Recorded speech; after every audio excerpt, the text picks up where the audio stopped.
ದೇವರು ಪ್ರೀತಿಸುವ ಪ್ರೀತಿಯ ಬಿಗ್ ಜೆ ಟಿ ವಿ ಪ್ರಿಯ ವೀಕ್ಷಕರಿಗೆ ನಮ್ಮ ಕರ್ತನಾದ ಯೇಸು ಕ್ರಿಸ್ತನ ಹೆಸರಿನಲ್ಲಿ ನಿಮ್ಮನ್ನು ವಂದಿಸಿ ಸ್ವಾಗತ ಬಯಸ್ತಿದ್ದೇವೆ. ಬನ್ನಿರಿ, ದೇವರ ವಾಕ್ಯವನ್ನು ಇಂದು ನಾವು ಅಧ್ಯಯನ ಮಾಡಿಕೊಳ್ಳೋಣ.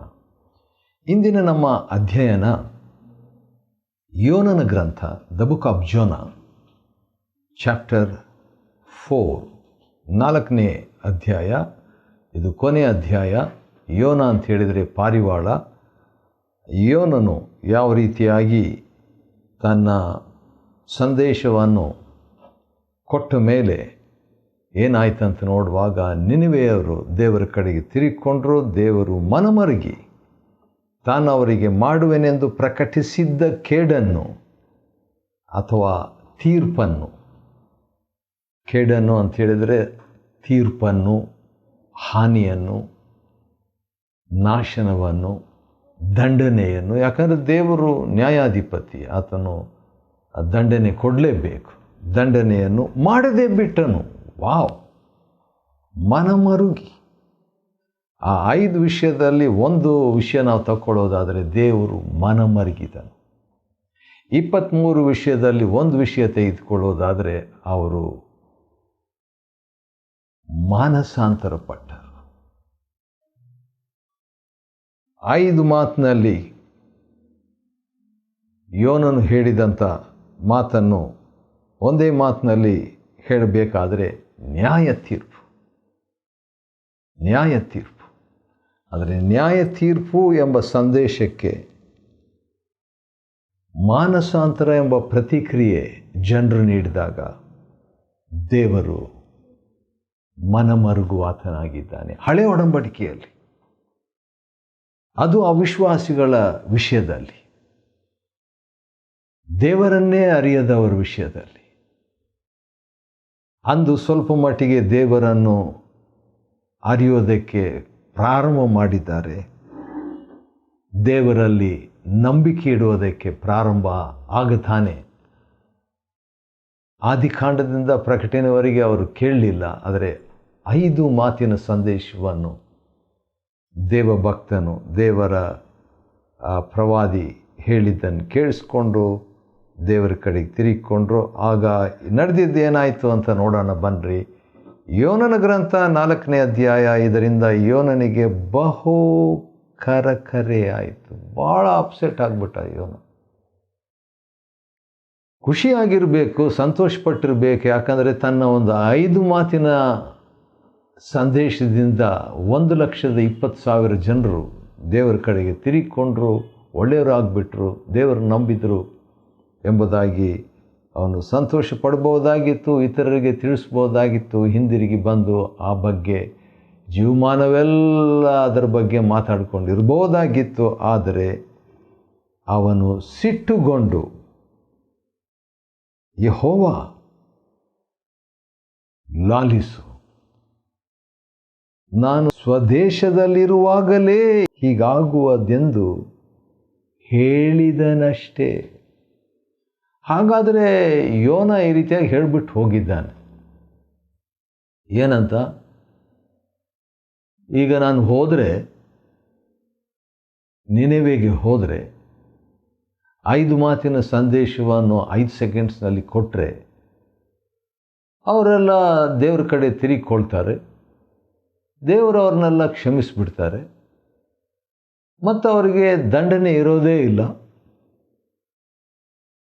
ಎಂಬುದಾಗಿ ಯೋನನು ಮುಂಚೆನೇ ತನ್ನ ಸ್ವದೇಶದಲ್ಲಿ ಇರುವಾಗ ಹೇಳಿದ್ನಂತೆ. ಹೇಳಿಬಿಟ್ಟು ಈ ಒಂದು ಕಾರಣದಿಂದಲೇ ನಾನು ಹೋಗಬಾರ್ದು, ಯಾಕಂದರೆ ಹೋದರೆ ದೇವರು ಅವ್ರನ್ನೆಲ್ಲ ಕ್ಷಮಿಸಿಬಿಡ್ತಾರೆ ಎಂಬುದಾಗಿ. ಹೀಗಾಗುವುದೆಂದು ಹೇಳಿದನಷ್ಟೇ. ಯಾಕೆ? ಈಗ ಯೋನನ ಒಂದು ದೈವಶಾಸ್ತ್ರ, ಥಿಯಾಲಜಿ, ವೇದಶಾಸ್ತ್ರಗಳನ್ನು ನಾವು ದೇವರ ಬಗ್ಗೆ ಯೋನನಿಗಿದ್ದ ದೇವಶಾಸ್ತ್ರ ಅಥವಾ ದೈವಶಾಸ್ತ್ರ ಅಥವಾ ವೇದಶಾಸ್ತ್ರ ಏನಂತ ನೋಡೋಣ ಬನ್ನಿರಿ. ಮೊದಲನೇದು, ದೇವರು ದಯೆಯುಳ್ಳವನು. 2ನೇದು, ದೇವರು ಕನಿಕರವುಳ್ಳವನು. 3ನೇದು, ದೇವರು ದೀರ್ಘಶಾಂತನು, 4ನೇದು ದೇವರು ಮಹಾಕೃಪೆಯುಳ್ಳವನು, 5ನೇದು ಮಾಡಬೇಕೆಂದಿದ್ದ ಕೇಡಿಗೆ ಮನಮರುಗುವವನು. ವಾವ್!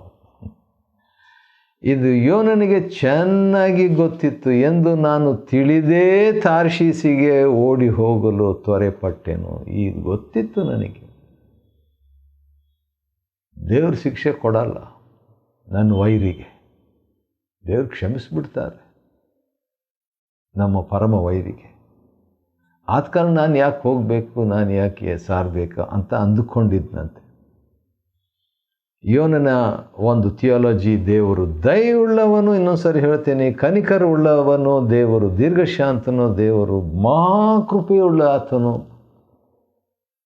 ಅಷ್ಟೇ ಅಲ್ಲ, ಮಾಡಬೇಕೆಂದಿದ್ದ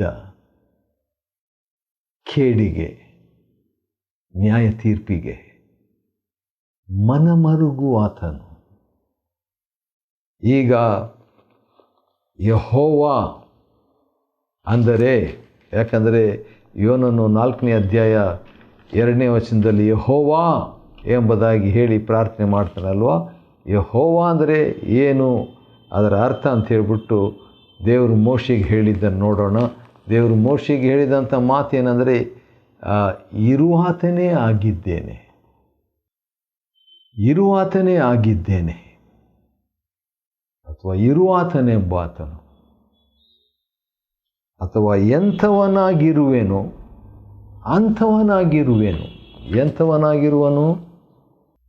ಕೇಡಿಗೆ ಮಾಡಬೇಕೆಂದಿದ್ದ ಕೇಡಿಗೆ ಮನಮರುಗುವವನು. ಎಂಥವನು? ದೇವರು ಎಂಥವನಾಗಿರುವಾತನು? ಮಾಡಬೇಕೆಂದಿದ್ದ ಕೇಡಿಗೆ ಮನಮರುಗುವಾತವನಾಗಿದ್ದಾನಲ್ಲ, ಅಂಥವನಾಗಿಯೇ ಇರುವನು, ಮನಮರುಗುವಾತನಾಗಿಯೇ ಇರುವನು. ಇರುವಾತನೇ ಅಂದರೆ ಮನಮರುಗುವಾತನೇ, ಮನಮರುಗುವಾತನೇ ಆಗಿದ್ದೇನೆ. ವಾವ್! ದಯೆಯುಳ್ಳಾತನೇ ಆಗಿದ್ದೇನೆ, ಕನಿಕರವು ಉಳ್ಳಾತನೇ ಆಗಿದ್ದೇನೆ, ದೀರ್ಘಶಾಂತಿ ಉಳ್ಳಾತನೇ ಆಗಿದ್ದೇನೆ, ಮಹಾಕೃಪೆಯುಳ್ಳಾತನೇ ಆಗಿದ್ದೇನೆ. ಹೌದು, ಮಾಡಬೇಕೆಂದಿದ್ದ ಕೇಡಿಗೆ ಮನಮರುಗುವಾತನು. ಆ ರೀತಿಯಾಗಿ ಹೇಳಿಬಿಟ್ಟು ಯೋನನು ಒಂದು ಮಾತು ಹೇಳ್ತಾನೆ, ಭಾಳ ವಿಷಾದಕರವಾದಂಥ ಒಂದು ಮಾತು 3ನೇ ವಚನದಲ್ಲಿ. ಅದೇನಂತ ಹೇಳಿದರೆ, ಈಗ ಯೆಹೋವನೇ ನನ್ನ ಪ್ರಾಣವನ್ನು ತೆಗೆ, ನಾನು ಬದುಕುವುದಕ್ಕಿಂತ ಸಾಯೋದಲ್ಲಿ ಸ್ವಲ್ಪ ಅವಮಾನ ಆದಂಗೆ ಆಗ್ಬಿಡ್ತು ಅಂತ ಕಾಣ್ತದೆ. ನಾನು ಹೇಳಿದ ಹಾಗೆ ನಡೀಲಿಲ್ಲಲ್ಲ, ನನ್ನ ಪ್ರವಾದನೆ ನೆರವೇರಲಿಲ್ಲಲ್ಲ, ದೇವರು ಅವ್ರ ಕಡೆ ಆಗ್ಬಿಟ್ನಲ್ಲ ಅನ್ನುವಂಥ ಕಾರಣ ಇರ್ಬೋದೇನೋ. ಅದನ್ನು ದೇವರು ಯಾವ ರೀತಿಯಾಗಿ ಹ್ಯಾಂಡಲ್ ಮಾಡಿದರು, ವ್ಯವಹರಿಸಿದರು ಎಂಬುದಾಗಿ ನೋಡುವಾಗ ದೇವರು ಒಂದು ಪ್ರಶ್ನೆ ಕೇಳ್ತಾರೆ. 4ನೇ ಅಧ್ಯಾಯ 4ನೇ ವಚನ. ಅದೇನಂತ ಹೇಳಿದ್ರೆ, ನೀನು ಸಿಟ್ಟುಗೊಳ್ಳುವುದು ಸರಿಯೋ? ದೇವರ 5 ಪ್ರತಿಕ್ರಿಯೆಗಳು, 5 ರೆಸ್ಪಾನ್ಸಸ್ ಆಫ್ ಗಾಡ್. ಈಗ 1,20,000 ಜನರನ್ನು ಹ್ಯಾಂಡಲ್ ಮಾಡೋದು ದೇವರಿಗೆ ಈಸಿ ಆಗಿತ್ತು. ಬೈಬಲೇ ಗೊತ್ತಿಲ್ಲದವರನ್ನು ದೇವರು 5 ಮಾತಿನಲ್ಲಿ ಚೇಂಜ್ ಮಾಡಿಬಿಟ್ರು. ಆದರೆ ಜೀವಮಾನವೆಲ್ಲ ಆದಿಕಾಂಡದಿಂದ ಮಲಾಕಿಯವರೆಗೆ, ಅಥವಾ ಆದಿಕಾಂಡದಿಂದ ಅನೇಕ ಪ್ರವಾದಿಗಳನ್ನು ಕಳಿಸಿ ಅನೇಕ ಅರಸರನ್ನು ಕಳಿಸಿ, ವಿಶೇಷವಾಗಿ ಪ್ರವಾದಿಗಳನ್ನು ಕಳಿಸಿ ದೇವರು ಸಂದೇಶವನ್ನು ಕೊಟ್ಟು ಹೆಚ್ಚಾಗಿ ಬದಲಾವಣೆ ದೇವಜನರಲ್ಲಿ ಕಾಣಲಿಲ್ಲ. ನಿಜವಾಗಿ ಆತನ ದೀರ್ಘಶಾಂತನೇ ಸರಿ. 5 ಪ್ರತಿಕ್ರಿಯೆಗಳು, ದೇವರ 5 ಪ್ರತಿಕ್ರಿಯೆಗಳಲ್ಲಿ ಮೊದಲನೇದೇನೆಂದರೆ ಪ್ರಶ್ನೆ ಕೇಳೋದು. ನೀನು ಸಿಟ್ಟುಗೊಳ್ಳೋದು ಸರಿಯೋ ಅಂತ ಕೇಳ್ತಾನ್ರಿ. ಆ ರೀತಿಯಾಗಿ ಕೇಳಿದ್ದಕ್ಕೆ ಏನು ಉತ್ತರ ಕೊಡ್ತಾ ಇಲ್ಲ. ಯಾಕಂದರೆ ದೇವರು 2 ಸಾರಿ ಆ ಪ್ರಶ್ನೆ ಕೇಳ್ತಾನೆ, ನೀನು ಸಿಟ್ಟುಗೊಳ್ಳುವುದು ಸರಿಯೋ 4ನೇ ಅಧ್ಯಾಯ 4ನೇ ವಚನ, 4ನೇ ಅಧ್ಯಾಯ 9ನೇ ವಚನ. ಸಿಟ್ಟುಗೊಳ್ಳುವುದು ಸರಿಯೋ? 2 ಸಾರಿ ದೇವರು ಕೇಳಿದಾಗ ಈ ಮೊದಲನೇ ಸಾರಿ ಕೇಳಿದ ಪ್ರಶ್ನೆಗೆ ಯೋನನು ಉತ್ತರ ಕೊಡಲ್ಲ. ಆದರೆ 2ನೇ ಸಾರಿ ಉತ್ತರ ಕೊಡ್ತಾನ್ರಿ. ಏನಂತ ಉತ್ತರ ಕೊಡ್ತಾನೆ? ಸಿಟ್ಟುಗೊಳ್ಳುವುದು ಸರಿಯೇ. ಎಷ್ಟು ರೂಡಾಗಿ, ಎಷ್ಟು ರಫ್ ಆಗಿ, ಎಷ್ಟು ಒರಟಾಗಿ ಯೋನನು ದೇವರ ಹತ್ರ ಮಾತಾಡ್ತಿದ್ದಾನೆ. ಆದರೂ ಕೂಡ ದೇವರು ದೀರ್ಘ ಶಾಂತನು, ದಯವುಳ್ಳವನು, ಕನಿಕರವುಳ್ಳಾತನು, ಮಹಾಕೃಪೆಯುಳ್ಳಾತ.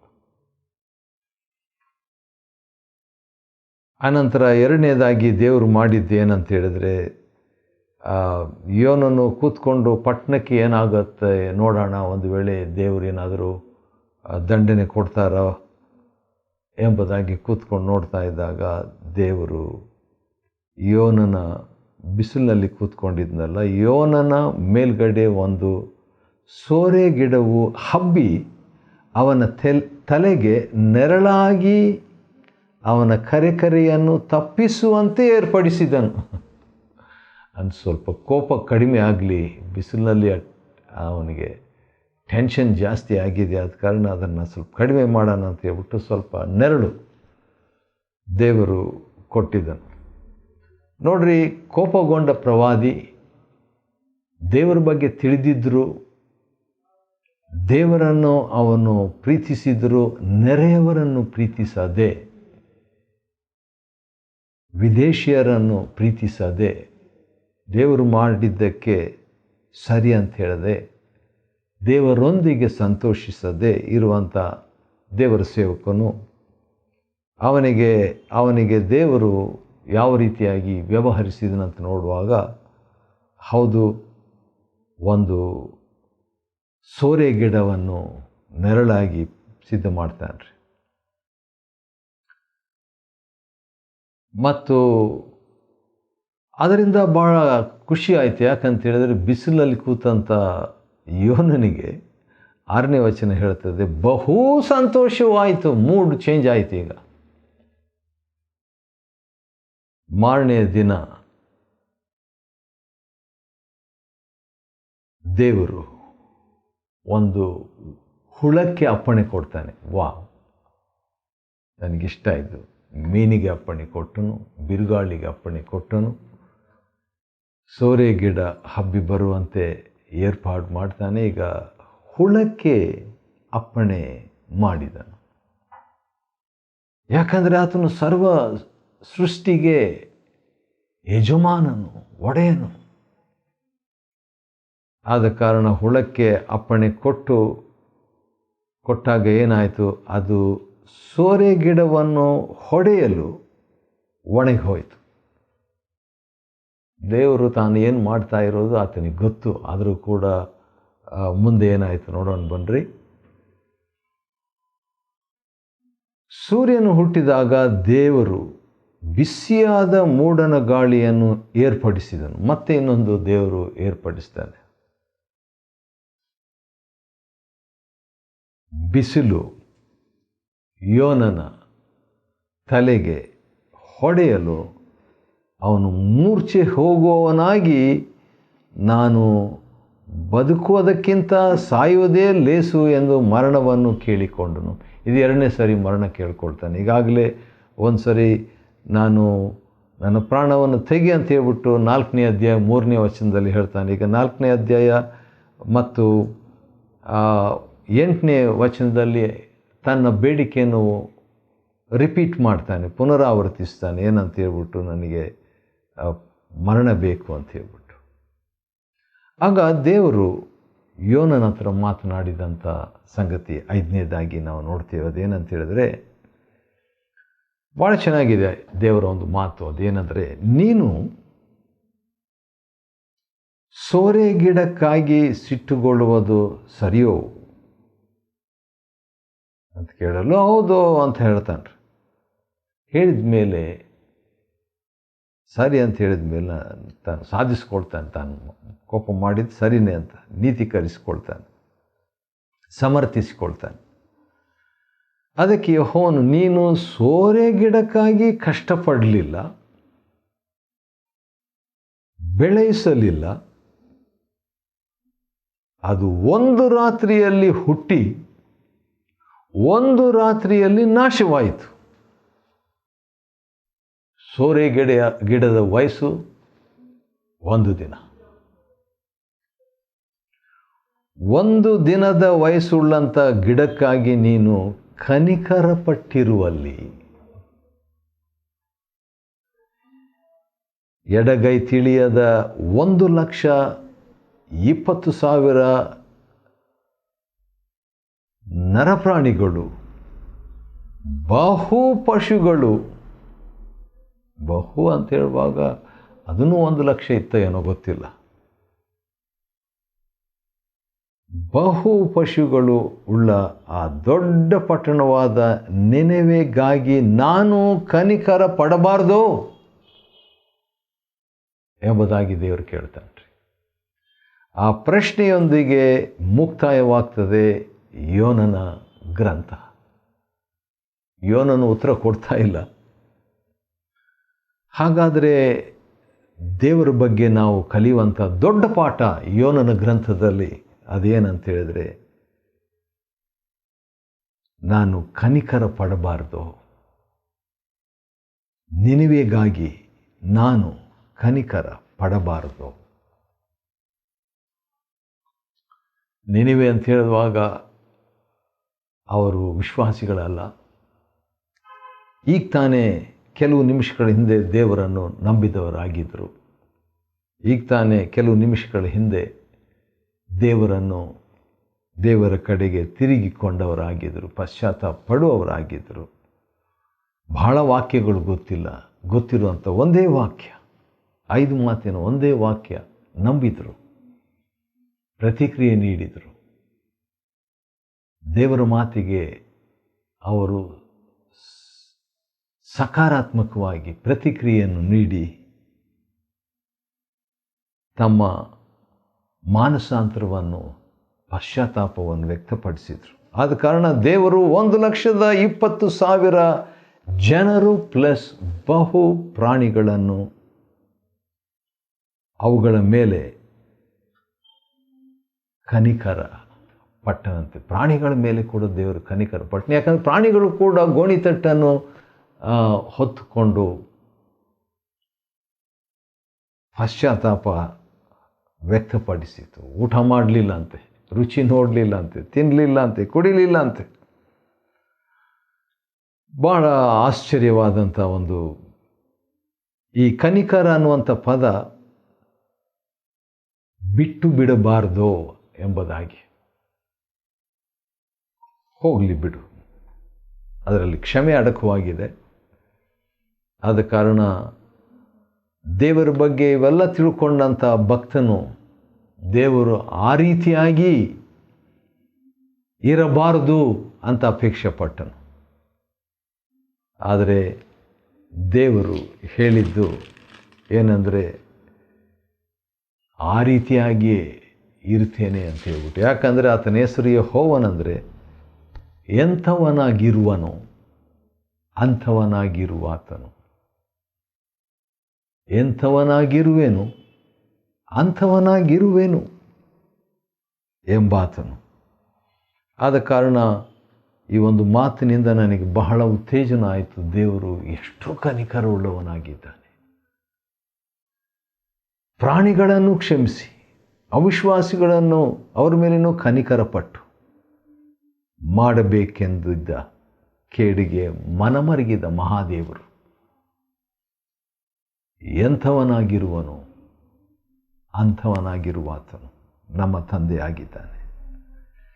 ಆತನಿಗೆ ನಾವು ಶರಣಾಗಿ ಆತನಿಗಾಗಿ ಬಾಳುವಂತೆ ದೇವರು ಸಹಾಯ ಮಾಡಲಿ. ಯೋನನ ಗ್ರಂಥ 4ನೇ ಅಧ್ಯಾಯವನ್ನು ಅಧ್ಯಯನ ಮಾಡಿಕೊಳ್ಳುವಂತೆ ದೇವರು ಕೊಟ್ಟ ಕೃಪೆಗಾಗಿ ಆತನಿಗೆ ಸ್ತೋತ್ರವಾಗಲಿ. ದೇವರು ನಿಮ್ಮನ್ನು ಆಶೀರ್ವದಿಸಲಿ.